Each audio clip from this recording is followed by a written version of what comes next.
नमस्कार दोस्तों, इस समय मैं सैयद महमूद अली चिश्ती और मेरे साथी प्रदीप शर्मा मुर्गी घाटी मंदिर में है। नाम तो सुना होगा, हरदा ज़िले का सबसे मशहूर स्थान है मुर्गी घाटी। ये सघन आदिवासी अंचल आंबा से बोथी रोड पर है और दोनों के सेंटर में है। और जो प्रधानमंत्री ग्राम सड़क बनाई गई है, उसी सड़क पर जब नजरपुरा से बोथी की ओर आते हैं तो राइट साइड को ये मंदिर है और सड़क से मात्र 20-25 मीटर की दूरी पर है। मेरे साथ कैमरामैन के रूप में शेखर लोमारे हैं। शेखर लोमारे अब आपको दिखाने जा रहे हैं वो प्राचीन मंदिर जो मुर्गी घाटी कहलाता है और यहाँ पर लोगों की आस्था का केंद्र है। ये मुर्गी घाटी दिखाते हैं, देखते रहिए। ये देखिए, प्राचीन मंदिर है मुर्गी घाटी का और लोगों की आस्था का एकमात्र केंद्र है वनांचल में।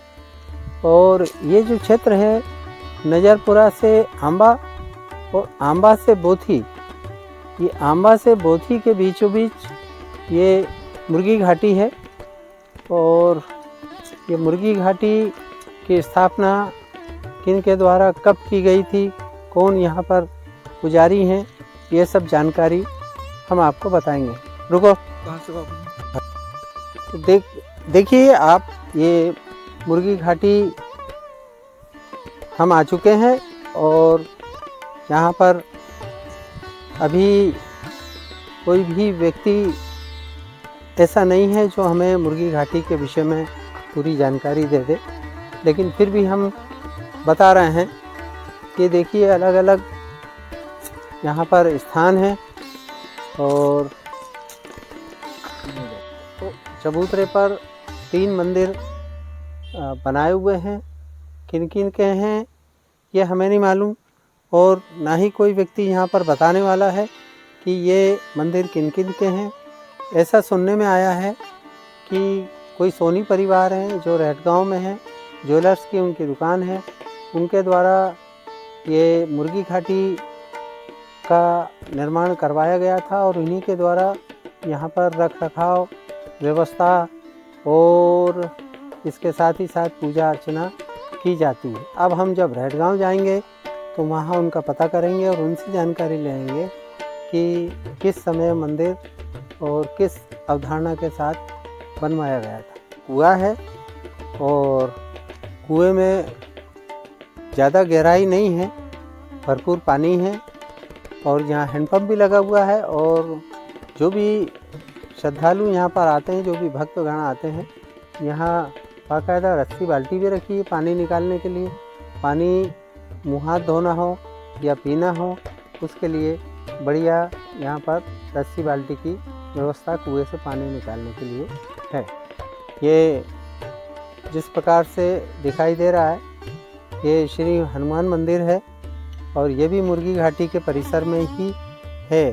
तो ज्ञात रहे कि ये पूरा परिसर जो है सघन वनांचल में है और जहाँ तक हमारा विचार है कि ये टेमा गांव सामान्य वन विभाग के अंतर्गत आता है। पर त्रिशूल और 2 पत्थर जो हैं वो गेरुए रंग में रंगे हुए यहाँ पर हैं। दीपक भी है, इसको क्या बोलते हैं इसके बारे में हमें नहीं मालूम, लेकिन जानकारी लेकर हमारे दर्शकों को ज़रूर बताएंगे। स्थान है यहाँ पर, ये कौन सी देवी हैं इसके विषय में भी हमें जानकारी नहीं है, लेकिन हम समझते हैं कि ये पूरा परिसर जो है ये देवी देवताओं के यहाँ पर प्रतिमाएं हैं और सघन वनांचल में है। टेमा गांव वन परिक्षेत्र में है। इसके बाजू में जो स्थान, कैमरामैन शेखर लोमारो को हम बोलेंगे कि वो शूट करें। ये कुछ यहाँ पर पाषाण यहाँ पर रंगे हुए दिखाई दे रहे हैं, उनमें भी सामने दीपक रखे हैं। और एक रेस्ट हाउस बांस का बना हुआ है, ऊपर अंग्रेज़ी कबेलू हैं, ये भी बहुत ही प्राचीन दिखाई देता है। और समझते हैं कि यहाँ जब भी कोई कार्यक्रम वगैरह होते हैं, जिनको ठहरना होता है, वो लोग यहाँ पर आकर ठहर सकते हैं। आज हम रैटगांव में हैं और चर्चा करने जा रहे हैं उस परिवार के सदस्य से जिन्होंने आंबा और गोचकी के बीच में सघन वनांचल में मुर्गी घाटी की स्थापना की थी। उन्हीं सज्जन से हम बात करने जा रहे हैं और बताएंगे मुर्गी घाटी का पूरा इतिहास। भाई साहब, आपका नाम बताइए। हाँ जी, मेरा नाम विजय कुमार सोनी है जी। हाँ, मूल निवासी हम रैटगांव के हैं जी। और मेरे पिताजी जो थे शिव गुरु सोनी जी, मुर्गी घाटी वाले जी। सन 70 से 77 तक सलकनपुर में थे जी।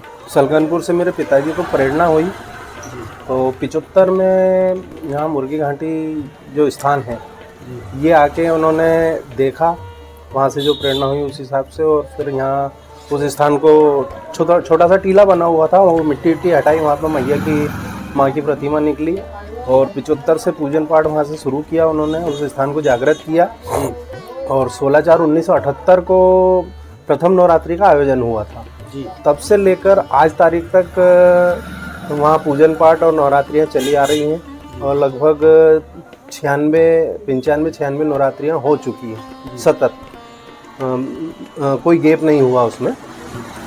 और 2019 में पिताजी देवलोक हो गए, उसके बाद वहाँ का कार्यभार मैं ही देखता हूँ, पूजन पाठ भी मैं करता हूँ, प्रतिदिन मेरा आना जाना रहता है।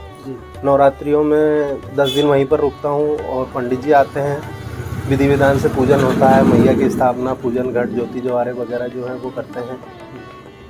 10 दिन 11 दिन वहाँ पर रुकने के बाद फिर वापस अपने व्यापार में लग जाता हूँ। ये वहाँ का इतिहास है। जैसे कि वर्ष में 2 नवरात्र आते हैं जी, एक कार्तिक और एक शारदेय। हाँ। आप किस नवरात्र में वहाँ पर स्थापना करते हैं? दोनों नवरात्र में स्थापना करता हूँ, घट ज्योति जवारे दोनों नवरात्रों में होते हैं। और वहाँ जो स्थान है वो तो बिल्कुल सुनसान बियाबान है, वहाँ पर कोई आबादी आसपास दूर दूर तक नहीं है। अगर लोग वहाँ बाहर के लोग दर्शन लाभ प्राप्त करने के लिए आते हैं तो वहाँ ठहरने वगैरह का भी कोई स्थान ऐसा नहीं है। तो जो लोग बाहर से आते हैं वो अगर आपसे संपर्क करते हैं जी, तो आपका कॉन्टेक्ट नंबर भी आप बता दीजिए, ताकि हमारे दर्शक जो उसको देखकर और उनमें आस्था जगे और वो इस स्थान के दर्शन करना चाहें लेकिन आपके साथ में, तो आपसे विधिवत संपर्क कर पाएँ। वैसे मेरा कांटेक्ट नंबर वहाँ पर लिखा हुआ है, मंदिर पे मैंने लिख रखा है जी। और फिर भी मैं दर्शकों के लिए बता दूं, मेरा नंबर है 9425073828। विजय सोनी के नाम से कोई भी व्यक्ति मतलब दर्शनार्थी हैं मुझसे संपर्क कर सकते हैं और मैं उनको बराबर समय देता हूँ। आम दिनों में भी यदि कोई आता है तो मैं वहाँ पर जाकर उनकी समस्याओं का निराकरण भी करता हूँ और उनको माँ के दर्शन वगैरह जो भी पूजन करना होता है वो करवाता हूँ मैं। अच्छा, एक नाम जो है मुर्गी घाटी, ये एक लीक से हटकर एक अटपटा नाम है, तो ये नाम के पीछे की क्या अवधारणा है, क्या कॉन्सेप्ट है? इस नाम के पीछे ये है कि ये जो घना वन प्रांत है और पुराने समय में उस स्थान पर क्या होता था, ये जंगल मुर्गी, जल मुर्गियाँ जो प्रजाति, जंगली मुर्गों की प्रजाति जो होती है वो काफ़ी मात्रा में वहाँ हुआ करती थी। अब चूंकि घाटी क्षेत्र है, वो घाटी पे बसा हुआ है, तो आम लोगों की बोलचाल में जैसे कोई कॉलोनी होती है उसका नामकरण हो जाता है या कोई गांव का नामकरण हो जाता है, उस टाइप से वहाँ पर जंगल मुर्गियाँ, जल मुर्गियाँ बहुत अधिक मात्रा में हुआ करती थी और आसपास के आदिवासी लोग जो हैं वो उसका नामकरण उन्होंने मुर्गी घाटी के हिसाब से उन्होंने किया है। तो वो प्राचीन समय से मुर्गी घाटी के नाम से विख्यात, मतलब ख्याति उसकी चली आ रही है। वास्तव में वहाँ जो स्थान है माँ का वो विंध्यवासिनी देवी का स्थान है, जिनका मूल स्थान अपने मिर्जापुर उत्तर प्रदेश में है। उनका उप स्थान यहाँ पर है, माता विंध्यवासिनी के रूप में विराजित है वहाँ पर। और मुर्गी घाटी जो है वो प्राचीन नाम है, वो घाटी क्षेत्र के हिसाब से है। वो जंगल मुर्गियों की वजह से वहाँ उस स्थान का नाम मुर्गी घाटी रखा, बहुत प्राचीन समय से। एक चीज़ और जानना चाहेंगे कि वहाँ जो भक्तगण आते हैं और उनकी मान्यता वगैरह, उनका जैसे कुछ वहाँ पूजा पाठ, तो उसकी क्या प्रक्रिया होती है? उसकी प्रक्रिया कोई विशेष नहीं है। जैसे जो भी भक्त वहाँ जाते हैं, अपनी मान्यता जो भी है मानते हैं, मान्यता पूरी होने के बाद वो अपने हिसाब से यथाशक्ति यथा सामर्थ्य अपनी क्षमता के हिसाब से वहाँ पूजन पाठ जो भी है, भेंट रखना है भेंट रखते हैं, पूजन करवाना पूजन करवा देते हैं, जो उनकी इच्छा के ऊपर है। बाकी आप जहाँ वहाँ जाने के बाद जो भी आपकी मान्यताएं हैं वो पूर्ण होती है। किसी को संतान की इच्छा है, किसी को व्यापार की है, किसी को कुछ की है, वहाँ जिसने भी जो भी मान्यता मानी है वो पूर्ण हुई है। हम आपसे एक चीज़ और जानना चाहेंगे कि कुछ ऐसे विशेष प्रसंग आपके दृष्टिकोण में आए हों कि जो सब जगह से निराश हो चुके थे वो उस स्थान पर आए और उनकी मन की मुराद पूरी हो गई? ये चीज़ें तो मैंने पिताजी के समय काफ़ी देखा है। कोई व्यक्ति बीमारी से परेशान होकर आया है, आने के बाद उसकी बीमारियां ठीक हुई हैं। कोई परेशानी आर्थिक रूप से हो तो वो उस हिसाब से भी उसकी परेशानी ख़त्म हुई है। वहाँ पर आके उसकी जो मान्यता होती है वो सब पूर्ण होती है वहाँ। ऐसे काफ़ी सारे उदाहरण मैंने देखे हैं अपने पिताजी के समय पे। एक चीज़ और है कि दैनिक पूजा पाठ के लिए आप रहट गाँव से वहाँ जाते हैं मुर्गी घाटी को, तो वो समय आपका वहाँ पहुँचने का कौन सा होता है कि जो अगर आपके निर्धारित समय पर वहाँ भक्तगण पहुँच पाएँ तो वो आपके द्वारा जो पूजा की जाती है उसी में वो सम्मिलित हो सके? मैं सुबह 7 बजे के लगभग जाता हूँ पूजन, प्रतिदिन जाना रहता है मेरा। जैसे हमारे परिवार की परंपरा है कि मंदिर प्रतिदिन घर से कोई भी एक व्यक्ति जाता है और अधिकतर मैं ही जाता हूँ। सुबह 7 बजे जाता हूँ, 9 बजे तक वापस पूजन करके और वापसी आ जाता हूँ। तब वहाँ से आने के बाद फिर अपने व्यापार से लग जाता हूँ। तो आपको आने जाने में कितना समय लग जाता है? 2 से 3 घंटे लगते हैं मुझे।